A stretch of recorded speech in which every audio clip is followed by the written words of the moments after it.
Good afternoon, everyone. I'm Vikas Aggarwal, a professor of entrepreneurship here at INSEAD, and it's a pleasure to welcome you all to this webinar on the tech revolution in mass transit for emerging markets. Today, we'll be discussing the case of Swvl, a bus-hailing startup in the Middle East that is quickly reshaping the transportation landscape in this region. And this webinar is part of our In the Case webinar series, which is run by Digital at INSEAD with support from Accenture. And this webinar series allows for a set of deep dives into recent cases published by INSEAD, together with case protagonists and industry experts, and presented by INSEAD faculty. What this webinar is meant to do is to recreate some class discussions online and to offer insights on best practices and frameworks driving success. Now, INSEAD, of course, is a leader in case publishing, producing around 70 to 80 new case studies per year, authored by INSEAD faculty and research staff. And this webinar series spans a wide spectrum of topics on global digital transformation, providing a unique opportunity for industry practitioners to learn about the new cases that are being developed here at INSEAD. And if you'd like to see INSEAD's collection of over 2,000 cases, you can go to publishing.insead.edu. Now, before we jump into the webinar, just some quick webinar etiquette. The audience is muted, the video is off, and the chat box is disabled. But we'd like to invite you to please use the Q&A tab to suggest questions for the speaker, which we'll be getting to in the latter part of the webinar. And you can vote questions up, and doing so will help us find the questions that are most relevant for you. Note as well that the webinar is being recorded, and if you run into any issues, you can email us at digital@insead.edu. Okay, so let's jump into today's webinar, and what we're going to focus on today is the case of Swvl. And this is a company that is operating in an emerging market, solving a very pressing need, a very pressing consumer need in the area of mass transit. And it's one where the company has deployed a unique technology solution to be able to do so. Some of the themes that we're going to touch on in this case discussion include the question, which is very important in marketplaces like this. How do you develop and create and develop a new market space, particularly when you have to focus both on the supply side as well as on the demand side, number one. How do you think about issues of geographic expansion? So in the case of Swvl, this is a company that was founded in Egypt, but is quickly expanding throughout a number of emerging markets. Another issue is the issue of sustaining a competitive advantage with entry from larger players. As we'll see in the case discussion, there's competition coming in from Uber, from Careem, from some of these larger established players in the mobility space. What is it about Swvl that allows them to sustain this competitive advantage? And finally, a very important issue, and very timely, of course, is managing in crisis. So COVID-19 hit just as Swvl was expanding and going through this very rapid geographic expansion. How did the company manage as a result? What were some of the choices that they made? And how did they pull through this crisis even stronger than they were before? So who is Swvl? So this is a bus-hailing startup. It was founded in 2017 by Mostafa Kandil. And the idea here is to provide a solution to the mass transit problem in emerging markets. The markets that they operate in originally based in Egypt, but quickly expanded to Kenya and to a number of cities in Pakistan. And they've raised over $100 million US in funding to date. And by any metric, this is one of the fastest growing unicorns in the MENA region. And so our case discussion will be together with Mostafa Kandil. Mostafa is the founder and CEO of Swvl. After graduation from university, Mostafa went on to work at Rocket Internet, where he worked on scaling and international expansion of a number of ventures as part of their new ventures team based in countries like Philippines as well as Egypt. From there, he went on to work at Careem, where he launched their operations in Turkey, Egypt, and Pakistan. And since 2017, has served as founder and CEO of Swvl. So let me invite Mostafa to join us here. Mostafa, thank you very much for being with us today. It's a pleasure to have you. I want to start by perhaps going back a little bit to the founding of Swvl, and perhaps even before that. Tell us a little bit about your experiences prior to founding Swvl. So you had previously worked at Rocket Internet, where you founded a car classified site in the Philippines, as well as at Careem, which is the fastest growing ride-hailing company in the Middle East. What was it that you learned? What was it that you took away from these experiences that prepared you to found Swvl back in 2017? Awesome. Thank you so much, first of all, Dr. Vikas. It's a true honor and a pleasure to be here speaking with you and among the INSEAD fellows. Thank you so much for the invitation. Truly, truly appreciate it. Maybe I can quickly, I think you've introduced me, and thank you so much for that. Maybe I can quickly introduce myself and tell you kind of how I started. So basically, I'm a petroleum engineer. I went to the American University in Cairo, started studying when I was 16. A few years in, I felt that it was too rigid, not so much innovation coming to it. I felt that I can do a lot more than what I'm doing right now. So I was curious. I applied for an internship at Google. I was lucky. I got selected. Was one of kind of 30 people. I went to Google, and I'm a very, very competitive person. So I went. At that time, I was around 19, 20. And I felt that I was out of those 30 people who were already there from 25 countries, I was the least performing from kind of a background perspective.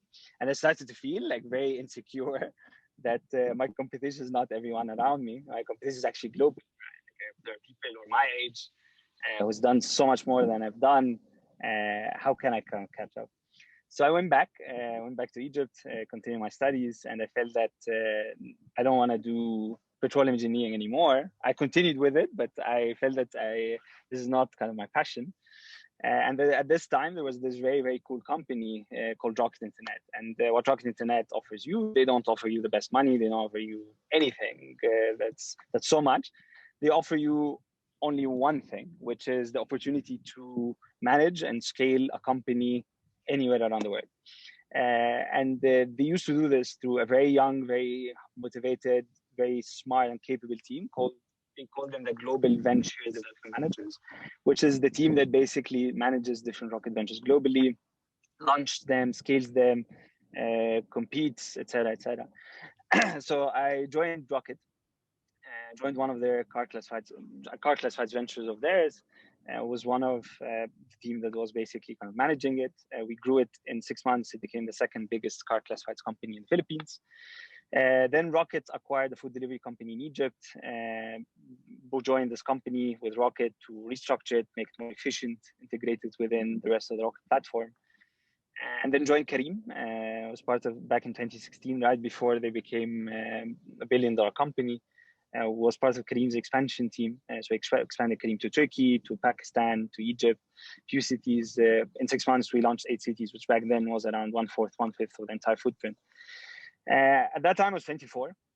And I thought that if I stay longer, I really liked Careem. I really loved Careem at that time. And I thought if I stay longer, just get too comfortable. And it would be very, very hard for me to move on from there onwards. And I have a really strong passion for problem solving. And I love the more complex the problem, the cooler it is, the more interesting it is. And for me, one of the coolest problems to solve was the problem for mass transit, right? People who commute on a daily basis to go to work, to go to school, and they cannot find a reliable, convenient, affordable commute. And at that time, Egypt is a very touristic country, as all of you guys know. So when you grow up in a city like Cairo, you see all of these really nice buses that go on around the city, basically buses that work for tour companies, for schools, etc., etc. And you never question what they do beyond that. And at that time, there was a Russian plane that got attacked in Egypt, and there was suddenly a travel ban on Egypt, and the tourism industry suffered quite a lot. So that meant that basically there's this massive supply, very high quality supply, is extremely underutilized. So what we wanted to do was basically build our own mass transit in a nutshell, right? Build a public transportation system or a mass transit system for middle class. And people like myself who were struggling every day to commute, to go to school, to go to work. And we either had to take the public transportation, which is really, really bad, quite inhumane. If you're a woman, most likely you'll end up getting harassed. Or take an Uber, for example, which is super expensive. So we wanted to build our own basically version of mass transit. So we got the first 3 buses and put them on routes in the middle of Cairo.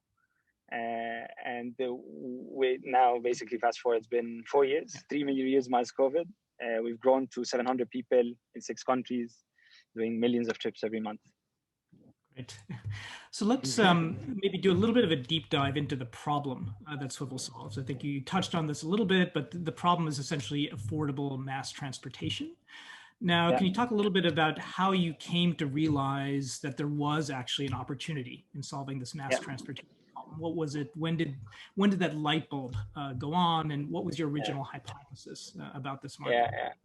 So it's actually a no-brainer kind of opportunity, right? In emerging markets, middle class generally struggle quite a lot, right? They have too many options. You either take a public bus, which is super broken, doesn't run on a schedule, barely exists, or you take on-demand transportation that's super expensive, right? So if you have to pay $20 a day just to go to work and come back, it's really not achievable, right, for everyone. Especially if you make $500 a month, which could be the salary of a doctor or an engineer in a city like Cairo, for example, right? At the same time, there's these massive kind of infrastructure that I've highlighted that are extremely underutilized. And the light bulb moment here was actually the realization that the governments are really regulators. They're not really operators, right? And governments, we tend to rely on the government to provide public transportation, right? But in reality, it's not really their job, right? The government, their job, the real job is the regulatory side of things. But they have to do this regardless because it's a strategic service, right? It's the backbone of the economy. Without mass transit, you can't go to work. There's no economy, right? So what we realize is that actually in countries like Egypt, for example, they spend $200 million per year just running the public bus, running 3,000 buses, transporting 2 million people a day, right? And spending $200 million per year, while the entire country's R&D budget is very minimal, right? If you compare the transport budget with the R&D budget, the transport budget is like 3 times as much, right? So for us, the opportunity here was that developed markets have gone through an extensive phase of building infrastructure, of investing in mass transit, of investing in this massive infrastructure, while emerging markets have yet to do that. So for us, the opportunity here was to leapfrog these nations, right? To take these developing nations straight from these very obsolete, very rigid mass transit systems to the mass transit system of the future that is algorithmically driven, that's demand responsive, that's supply agnostic. And hence, that's exactly the vision that we wanted to build, right? We quit our jobs. It was me and 2 friends of mine. We were all pretty much the same age. And we went back to Egypt to start this. We quit on Feb 25th, 2017. March 26th, we launched Swvl, basically. Yeah. So let's talk a little bit about the original Swvl team. So it was yourself, Mahmoud, Ahmed, right? Had you worked together on anything previously? What sort of relationship did you have before you started Swvl? And kind of what sorts of skill sets did you each bring to the table? And ultimately, what made you collectively decide to take this big leap? We were at that time we just knew each other from school, right? Like we studied in actually primary school kind of together, so hence we knew each other very well. I knew that Ahmed was really good. At that time, I barely knew anything about engineering or anything, so I knew that Ahmed is my friend who can code, and Mahmoud is I know that he's a real hustler. So it seemed that we were like super good friends, and they were at the same point in their lives, right? They are 24-year-olds who are kind of want to evolve and kind of want to challenge the status quo. So we all quit at that time. We really didn't care much if we fail. What's we gonna do, right? Like after it was just what's the worst that can happen, right? And we went back to Egypt. We decided on our roles. Right? I knew that I can fundraise, I can do the commercial bit of things. Ahmed knew that he can code. Mahmoud knew that he can run the operations. That's like how basically, looking back, this was like super basic. We divided our responsibilities, and each of us started running on his own, right? Yeah. And so, as you think about getting started and launching this, what were some of the initial kind of milestones, goals? What did you need to accomplish, particularly as you're thinking about dealing with this problem, which has both a demand side issue and a supply side issue? How did you get started? Yeah. So for us, actually, there were kind of few things that we needed to get over, right? First of all, that mass transit is, the moment you mention mass transit to anyone in any of the American markets, right? The pictures that will pop on your mind are people hanging out of the bus, right? And it's always perceived as only the very low socioeconomic classes in these markets who take the public bus, right? So how can we make public bus look cool, right? Like, how do we make it look cool? And how do we make actually people aspire to take the public bus? That's such a drastic change of the way you even raised up, right? You raised up that public transportation is not really for you, right? If you can afford anything other than public transportation, you never take public transportation, right? So for us, actually, the first thing that we've done, we didn't even do an Android app because iOS in our market, Cairo was the starting point, was perceived as high end. So we launched only an iOS app. We went and created only routes to the American University in Cairo, which is the most exclusive schools in the country. We sent our friends basically to take Swvl bus and take pictures. We got the best buses and put candy and put water, and we brought drivers who gave them suits, and we started sending our friends basically to take pictures of them while they take the bus. So we created an element of exclusivity in a way. We were only speaking in English, for example, in an Arabic speaking country, right? And we made actually people aspire to take the bus. The moment we've done that, and our friends went into our buses and took pictures, and they put it on social media. The very next day, we were the top trending app on the App Store. And we were getting tens of signups for every minute, right? And people were signing up. But then we quickly realized that there's a lot of demand, but really nobody is using the service. And how do we figure this out? How do we figure out where do we put our supply? The problem suddenly became much more complex than we realized. We thought that, okay, we're going to put buses on the road, we're going to have an app, and automatically things will work out, right? Like the moment we're able to let people know about us and let them use the service and let them kind of download the app, they will start using it. Actually, people couldn't find the routes in the app itself. And we started realizing that there's such a massive element here, which is how do we plan this massive network? How do we think about what routes actually do people want to use, right? And we started going on from there. We did the first 1,000 bookings per day. Took us around a year to get to 1,000 bookings per day, which for any ride-sharing company or any company that's in transport space is a really big milestone. And from that point, it took us 2 years to get to 150,000 a day. Mm. And so, as you think about going to 1,000 bookings per day, what were some of the biggest challenges that you faced along the way? So actually, there was quite many, right? One is from an operation and technology standpoint. How do you, suddenly in a city like Cairo, be able to provide reliable transport, right? You're not gonna be able to change people's behavior, right?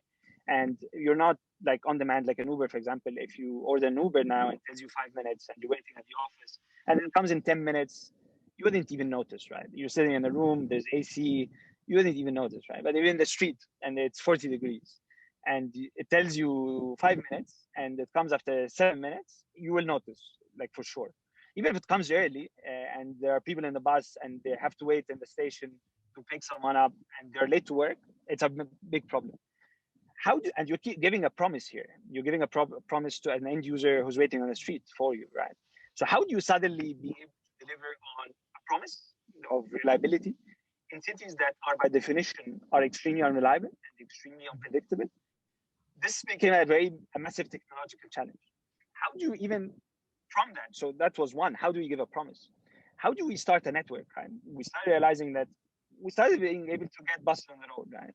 But people, while we're putting thousands and tens of thousands of seats on the road, not necessarily everyone is taking actually Swvl. And these buses are running half empty, right? Why are they running half empty? What time of day do we need to provide these buses? From what routes do they have to do it? How do we started realizing that for every minute of extra walk to station that someone has to walk to get to our pickup station, we see a massive drop in conversions, for example. So how do we provide you a service that's from around the corner to takes you to around the corner? Started becoming a massive challenge.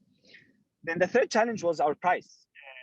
There's a certain economics of the vehicle that we have to fulfill to be able to attract the vehicle owners. But our service is too expensive, right? And by definition, the segment that we're catering for is middle class. They have very low purchasing power, right? So how do you provide all of this at the right price point? How do you able to reliability and convenience have a cost, right? So how do you provide all of this at the right price point? Started becoming a massive challenge. And hence we started to focus from, we were these ops guys, operational guys who real hustlers who takes no for an answer. We started seeing that there's only so much that you can do with brute forcing things, right? There's a moment where you really need to invest in the brains of how this works, right? And this was the real birth of Swvl. How do we think about our technology, whether our network planning technology, our demand destination technology, our pricing technology, our promise technology? This became the real birth kind of Swvl. Right. And so much of the value of the app really comes, as you're saying, from this underlying technology, the algorithms that you're using to match the demand and supply. Can you walk through maybe a little bit around the development process, right? Did you have a very clear technology roadmap at the beginning? Did you kind of know where you were heading, or was this really something that evolved over time as you started to gain more insight into customer needs and started to really tackle some of these challenges? I mean, how much of this was emergent versus planned out from the outset? Everything was emerging in a way, right? Like really, and that's why, like for me now, the way I think about it, even I could be completely wrong, but the way I think about it is that you can't plan so much when you're starting something, right? You can't put a 5-year business plan of how this thing will go, right? Like you barely know how will it work, right? And you have just an idea, a hypothesis, barely, that this is something that people will need, right? That there's a product market fit for it. But you don't know how they will use it. You don't know who will use it. You don't know why they will use it. You don't know anything about it, right? So it's very strange for me when I see people planning, like putting so long and years and just planning on how something will work. The reality is completely different, right? And it's exactly that for us in development, right? We started developing. We started even realizing that we're building things that are not necessarily the right things for the user. We're not necessarily building products that people actually want to use, right? We started actually seeing that we have a bias for building for ourselves, for problems that we either think are cool or for problems that we are team as are suffering from, right? But we're not really building products for the customer, right? And this is not something that we realized overnight. It took us months to realize over time, basically, that we need to build for the customer, right? To the point that actually made it one of our values, that we cannot build a product, we cannot build anything unless it comes from a customer or a captain need, basically, right? And everything has to be built backwards from that. And all of this has emerged quite significantly over time, from the way we think about technology, from the way we structure our teams, from the way we think about our product roadmaps, and how do we balance high impact versus speed? How do we balance even building fast while incurring technical debt versus building slow and not incurring technical debt, for example? And how do we balance all of that? And how do we even scale up our technical teams, right? Retaining people, retaining engineers is a very difficult problem statement, right? Engineers have the world as they can go work anywhere, right? How do you provide an engineer with the right problem statement, with the right challenge, while making sure that they're comfortable and you're providing them the right atmosphere to help them solve that problem? All of these we started realizing over time. And we've made so many mistakes out of these. So nothing for us was actually planned. Everything was as a result of a very fast iterative process and a lot of experimentation. Mm-hmm. And so you mentioned some of these mistakes, right? As you kind of went through this very fast scaling process and scaling up a team, right? Scaling up a development team and hiring these engineers. Can you talk through any of the things that may have gone wrong or where you stumbled as you were kind of going through this rapid expansion process? Yeah, so many actually, right? Like from building products that are completely irrelevant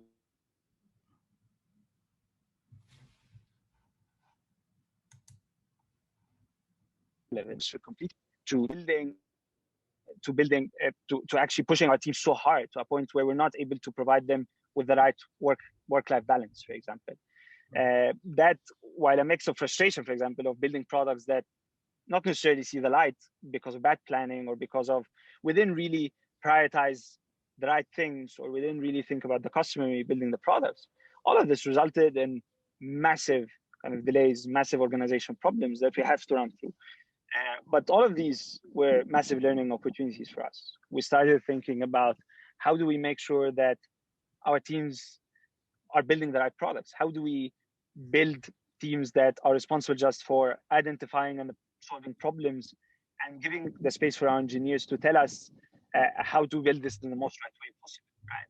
How do we democratize engineering across even business teams? Because if you have, let's say, an operational team that's very focused on speed and very focused on seeing, they're the first line of defense, basically, and seeing the problems firsthand. And you have a teams of engineers, right, that are sitting behind the computers. It's very hard for them to relate, right? And very hard for the operation guys to even relate to the engineers. Very hard for both to relate to each other. So we started even hiring engineers, even in operational teams, even in growth teams, right? People who can relate and understand and solve problems and even MVP products on their own. And these for us were even organizational growth hacks. We started even giving data access to everyone inside the company, right? And we started demanding that you cannot join Swvl unless you can code, for example, right? Because nobody will provide you with data. First of all, you cannot take a decision without data. And if you're not able to navigate data on your own, nobody will provide you with data. So you have to code. This is the way you can survive within, right? So all of these were organization growth hacks. The moment we were able to do this, innovation started to become a bottom-up process, right? We started the need for a leadership team to come and say, these are the problems that we need to solve for, or this is how to solve for, became less and less over time. And it started to become an organic process where innovation is coming bottom up. Right. So it's a matter of hiring the right people, but then also kind of ensuring that there's this right culture around, right? As you say, you need to know how to code that allows for that innovation to emerge. Exactly. I want to talk a little bit about maybe the technology development of the app and the role of data here, right? In terms of usage data that you were collecting from the app, and what sort of usage data did you start to collect, and how did you use this to try to improve the customer experience over time? Yes. So for us, data is as I mentioned, kind of our vision or what we're building is a self-optimizing, kind of demand responsive, supply agnostic mass transit system, right? So imagine a mass transit system that can optimize itself, right? That can develop based on the real demand flow across the city, right? If you look at the city on the school start day versus the day before, the city is completely different, right? The demand patterns are completely different. They shift completely, right?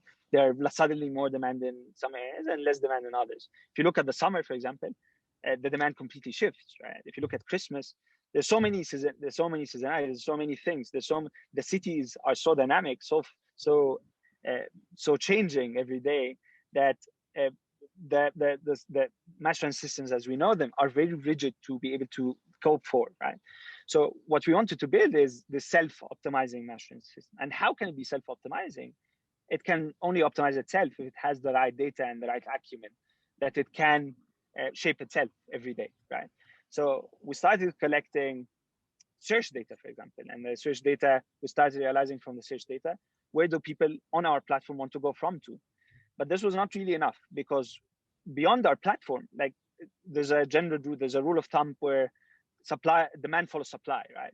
So areas that we were only able to capture demand in certain areas where we had supply, but in new areas, in new districts, we don't know that there's demand, whether there's demand or no, and we're not even able to know because we don't have the data. And our supply is skewed towards, and our demand is skewed towards the areas where we have supply. So how can we know what areas do we need to run? So how do we basically create this very smart system that we know at every hexagon, that we break down our cities into hexagons, at every hexagon levels, at every 1 kilometer level, how many people want to go from to another hexagon? And what's the socioeconomic class, and whether they want to go to a residential district or a work district, for example, right? So how do we get that type of data? And when we started having all of this, now we knew that the walk to station, the walking distance, for example, was a really massive pain to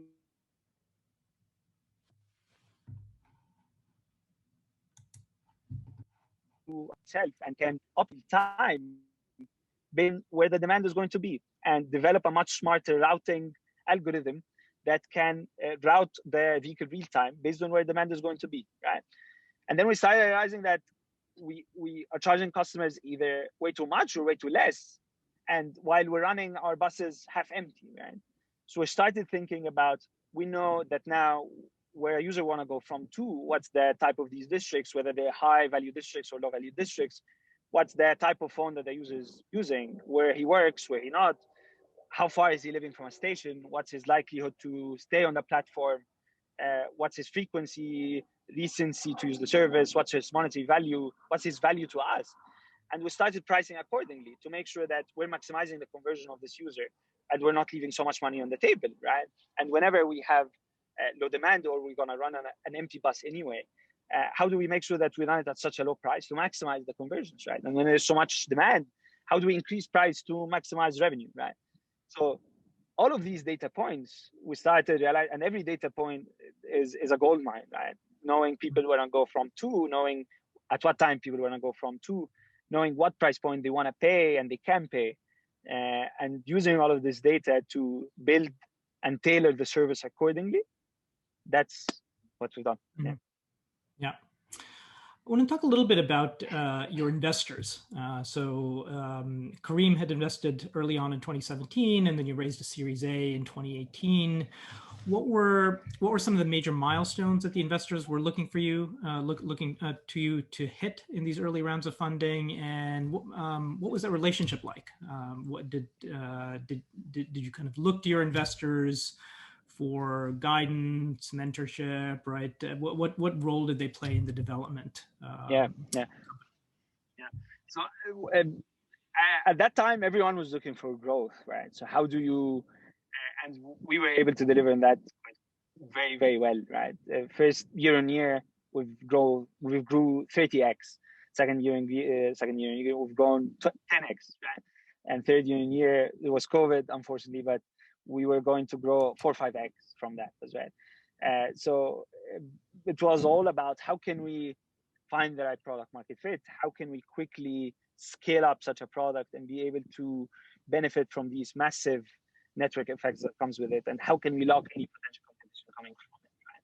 Of course, the world changed slightly from that time as well, where there's a lot more focus on profitability as well. Right? But I think what was really going well for us was the ability to grow super, super quickly while with a very, very clear path towards becoming profitable and becoming a very valuable business, right? And for us, the way we look at investors, we break them down to 3 buckets, right?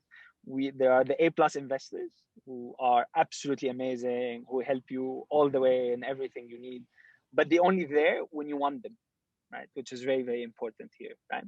And then there are A- investors, right? Which give you money and leave you away, leave you, don't bother you, let you run your show, right? And then there are the third bucket of investors who want to give you money and they have the really good intentions, right? They want to help you, but they impose themselves on you and ends up creating so much problems, right? Because they don't live the day-to-day context. They don't know what you're suffering from. They are coming to solve with you with whatever assumptions they've made, right? Which are not necessarily true in any way. So we broke them into those 3 buckets, right? And we were lucky that we had a lot of the first 2.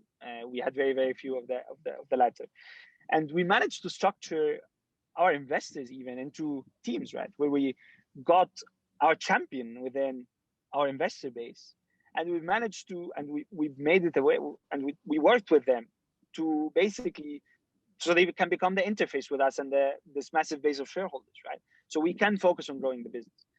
For us, I think that the realization for us has been that for investors, they either need to support you or no. And if they don't support you, they need to fire you. But they cannot just interfere, right? Interfering doesn't just help anyone, right? So it's either you're right for the business and you're going to grow it and you're going to create value for everyone, or you're not, right? There's nothing in between. So, and I think from the very brief experience we've had, we've seen that most of the investors who end up creating problems actually because they're not able to figure out the right balance, right, between helping you, when do they help you and when not to help you, right? Mhm. Right. And so part of that then is managing that relationship yourself with the investors to figure out, Yeah. right, Uh, how do you yeah. gain them from them? Yeah. Yeah. So for us, actually, the way we think about it, so a lot of people will say that there's a certain way you need to treat investors, right? You need to be Mhm. not too available, not too, etc. You need to create so much fear of missing out around you, around the company, around all of that, right? But for us, the approach was different, right? And of course, we had a lot of fear of missing out. That was the reality because the company is going so much. There was so much demand for people to invest in the company, so that was by default. But we managed. I think we were successful in creating a very personal relationship with our shareholders, where we personally cared for each other. They looked out for myself, for us. We looked out for them, and our goal was always to make sure that we're doing the right thing and we're making sure that we're maximizing the value that for them, right? Even if it comes at a compromise, even if we compromise our own economics, that's less important than making sure that they actually make as much value as possible, right? Mhm. So we've always put them before us as founders, and we've always put our team before everyone, and we've managed to build a very solid relationship and very solid personal relationship with everyone. Mhm. Great. So I want to maybe turn to a little bit around your expansion strategy. So you started out operating in Cairo, but I think the vision was always to expand to other emerging markets, which is, of course, something that you had quite a bit of experience in through your prior work with Rocket Internet. So maybe tell us a little bit about your approach or your thought process behind market expansion. What made you Yeah. prioritize certain markets over others? Why did you choose, for example, Nairobi as one of your first markets outside of Egypt? What went into that expansion process? Yeah. So I think maybe I can give some context before that. For us, the goal is, or the problem statement that we're solving for, of course, there's a consumer problem statement that we're solving for, but there's the more fundamental problem statement is the asset utilization, right? We work with a certain asset that's an extremely underutilized asset, right? Buses, right? If you look at how buses are utilized over the world, if you look at any bus, they work with a school, they work with a tour company, they work with corporate, they work twice a day. They take, let's say, people to work, they bring them back at the end of the day. For the rest of the day, they sit around empty, not doing much, right? If you even take a deeper look and you look at how many people are within that bus, right? At any given time, if you look, buses are half empty, right? If they're either very full or half empty, right? Like it's very binary.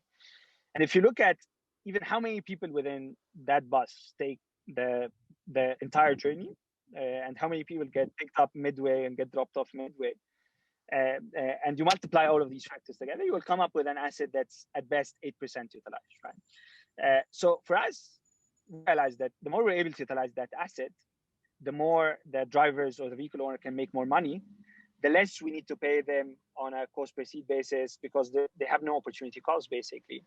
And that means that the more margins we can create, and the less price we can charge to the customer, and the more traffic we can create. So it became like a flywheel effect. But the problem was that transportation generally is a very peak-driven pattern. Right? There's a morning peak when people are going to work, and there's an evening peak when people are going home. Right? So how can you use an asset more than that? Right? And hence the idea for utilizing the asset actually at different forms of transportation started making sense for us. So we started breaking down our business into three segments. Right? One is what we call it retail, which is the intra-city B2C commuting. One is intercity, so moving from one city to the other. And one is transport as service, which is schools, corporates, etc. And the three of them have different peaks across the day, across the week, across the year even, that we were able to deliver on a very efficiently, very utilized week. The reason why I'm saying that is we started actually breaking down, we wanted to deliver on speed and focus, right? So we started even breaking down our company internally into three verticals. One, each vertical has its own team, has its own CEO, has its own engineering, has its own product, et cetera, et cetera. So while it comes at a bit of an expense of efficiency from a headcount perspective, it comes with a lot of speed, right? And every category of those three started delivering on their own expansion plans, right? So for the retail market, the retail business, for example, it started to make sense for them to run cities that are mega cities, that are very congested, that are very broken, doesn't have infrastructure, let's say. But the test segment, for example, which is more on a B2B kind of level or B2G level, more high revenue markets started making sense, like Europe, like the US, for example, like Saudi, like Dubai, for example, right? So each of them started kind of delivering on their own. And there are some markets that became jewels, basically, where you can really run the three of them together and make margins of all of these, right? So we started thinking about cities this way. So there are some cities that where the three categories can fit, where the three categories can work together quite perfectly, and we can achieve the maximum utilization of the vehicle. Then there are cities that where we can find only that intercity problem statement can be solved for, like Europe, for example, like a continent that you still there's an opportunity to solve for a better intercity experience. And there are countries and cities that where retail, where there's public transportation is really broken, and there's a massive opportunity to solve for, right? So now we're actually in Egypt, in Kenya, in Pakistan, in Saudi, in Jordan, in UAE. We're launching now across hopefully Latin America very soon. So those are the countries that we are looking at. Nairobi for us, the way we think about growth, we want to be on every continent on the planet. We want to be in, for us, if there are, it's a bit, we want to be in every country that we can be potentially, we want to go to. For us, so the starting point from Nairobi meant that one, we can challenge ourselves from a culture perspective, dealing with a completely different culture, completely different background, completely different language. And how do we learn that? And the proximity here made a lot of difference, right? Like making sure that it's a city that it's our first expansion, that we really can be there in a matter of hours and troubleshoot and work with the team and solve problems, right? Now we think about expansion slightly different way, and how do we develop more and more markets where we have the three kind of business verticals, and what cities kind of can that work? We even look at the geography of the city, for example, which is something that's very specific for us. Cities that have multi-hubs, for example, residential and work hubs, make more sense than hub and spoke cities where people commute from the outskirts to the central business district, for example, right? Et cetera, et cetera. Mm-hmm. Yeah. And as you went into Nairobi, were there any surprises, or you mentioned kind of some cultural differences? Were there kind of surprises that caused you to have to make any sort of big changes to your operating model to fit with the new environment? Quite many, actually. One of them was on the regulatory landscape, which was very, very different for us. So how do we, in Egypt, there was a clear problem statement that we're solving for the government, right? Which is that the country owns a massive public transportation infrastructure that's extremely inefficient and loses a lot of money and still not able to deliver on a really good quality for middle class. In Nairobi, it was a different problem statement that we didn't know, right? Like the country doesn't own public transportation. It's a completely individually owned by the private sector. And the regulator there is actually made up of these matatu owners, as they call them. So whatever your competition is, are also the ones who are regulating for you, right? And that meant that while we were solving a different problem statement for a different kind of class or a different user base, they saw us as competition, right? And they've tried every possible way to make sure that we don't prosper, right? We don't make it.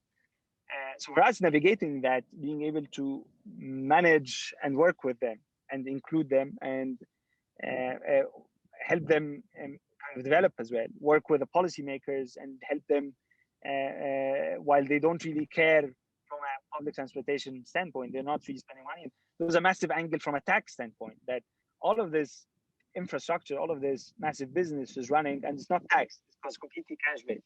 So how can we help you bring that to the light, and how can we help you tax that? We started getting the policymakers, we started explaining the problems that we're solving for Nairobi, and how are we solving the congestion problem, how are we solving the infrastructure problem, how are we solving so many of these problem statements that the country is not wants private sector to help with. And the moment we were able to navigate that with them, they started actually supporting us. Yeah. So I want to talk a little bit about competition. So of course you're playing in what I think people would quickly recognize once they saw your success was a very attractive market. And so it's not surprising that you'd see others in the mobility space like Uber and Careem enter into the picture. What sorts of advantages do you feel that you had over the competition in the space when you started to see players like Uber and Careem enter the market in 2018 and 2019? What was your secret sauce there? We were at a disadvantage in everything, right? Whether from our resources, team, everything, right? Money, everything, right? The only thing that we had going for us was focus. And it's such an underestimated thing, right? We were solving one problem. We were solving one problem every day. And that meant that we can pour all our resources into that problem. We can pour all our thinking into that problem. While for a Careem, for example, they were solving 100 problems. They wanted to solve for payments. They wanted to solve for freight. They wanted to solve for cars, pooling, you name it. Right? They wanted to be a super app, or they want to be a super app. For us, we don't want to be a super app. We want to focus on bringing the best transportation, solving for the best transportation there is, right? And we want to build this operating system for transportation. Right? That's what we only care about. So focus for us was the only thing that was going well for us. And that meant that we were able to quickly build a massive supply infrastructure because we had the focus, we had the even focused from a resources standpoint, that we could outspend Careem, the giant Careem, for example, in that case, who had tenfold the amount of money we have. We were actually able to outspend them because we were focused on only one thing, right? In very few cities, right? And the more throughout the journey, the more we were able to deliver on technology, the more barriers to entry we were able to create, the more efficient we started to become, the more expensive it became for anyone to come and disrupt us. Mm-hmm. Yeah. And so you talk about focus, but at the same time, you, as we're just discussing, right, you'd broken the company into these different divisions. You're looking at transportation as a service, the software as a service model, where you're providing this white label solution to transit players, corporates, governments. Did that, walk me a little bit through your rationale for, in some sense, a little bit of a lack of focus as you're diversifying some of these different business lines? Yeah. The focus here is on vehicle utilization, right? How do you, because the more you're able to utilize the vehicle, the more efficient it becomes, right? The more cost efficient it becomes to everyone. So the focus, the problem statement here where you need to focus on is how do you utilize that vehicle? How do you maximize its utilization, right? How do you maximize the demand for that vehicle, right? In the end, it's the same commute, right? People who are going to work, going to school, they're the same people who are traveling on the weekend. They're the same people who are taking the public bus that you can power a Swvl, right? They're exactly the same people. And that's the same vehicle, right? So from a focus perspective, you're focused on the same customer. You're focused on the same problem statement. The problem statement here is how do we maximize the utilization of that vehicle? And hence, how can we, as a customer, be able to, and the customer here is the vehicle owner, be able to provide you with all sorts of demand, basically, to maximize your earnings, because if you maximize your earnings, we maximize your retention. And when we maximize your retention, it becomes very expensive for another company to come and attract you, right? To come and take you, right? For us, SaaS became, that was for retail, travel, and transport service. But SaaS, if you think about it, is just a packaging of that, right? We build this massive infrastructure as an operator ourselves. How do we package that and start allowing other people to tap into it? That's it, right? But we're not building something new for them. We're just letting them plug into our system, utilize what we've built to solve for their own problems. Right. Problem of utilization. Yeah. So you broke a little bit. Yeah. Yeah. Sorry. So as I was saying, all of these different pieces of the business feed into solving that same underlying problem. Exactly. So I want to turn a little bit to what happened around March of last year, so COVID, of course, and so you had you're very fortunate to have raised a large Series B of funding just before the lockdown started. Whether that was luck or strategy or plan for. It was luck. It was pure luck. So how did your strategy, how did your spending priorities change as a result of COVID? Right. So you raised this money right before the lockdowns hit, but then the lockdowns hit. What changed in terms of the strategy versus what stayed the same as a result? Yeah. So the most important bits of thing. Hello? Hello? Yes. Yep. Hello? Yeah. So the most important problem statement here in these very difficult times was actually the people, right? And the first thought for everyone was, every company, right, was how can I let go of as many people as possible to manage my economics, right? And for us, we tried to think about it a little differently, right? We were fortunate enough that we had raised a good enough amount of money that we not necessarily need to let go of people right away. So we didn't really want to let go of anyone, right? We wanted actually to make sure that this is actually the most productive time for us. The first thought was, how do we, while we don't want to let go of anyone, while we don't want to, but how can we tighten the screws across the entire business? How do we make sure that we're not spending this for anymore, right? And luckily, our cost structure is extremely variable. A lot of it is extremely variable, and 80% of it actually is extremely variable, right? So that meant that we were able to quickly cut down all of the variable expenses, right? So over the course of 2 weeks, we were able actually to cut down 80% of our spend. And then we started realizing there's actually a massive opportunity, right? Everyone now is letting go of people. Everyone is focused on cost cutting, and everyone is getting into a hibernation mode, right?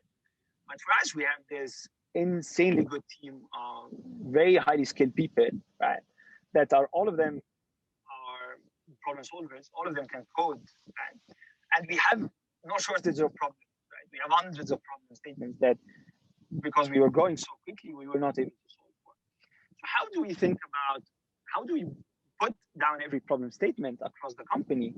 And how do we use that downtime as a time when there are two things we deliver on, right? Growth and efficiency. We're not able to deliver on growth anymore, and that was consuming us before COVID.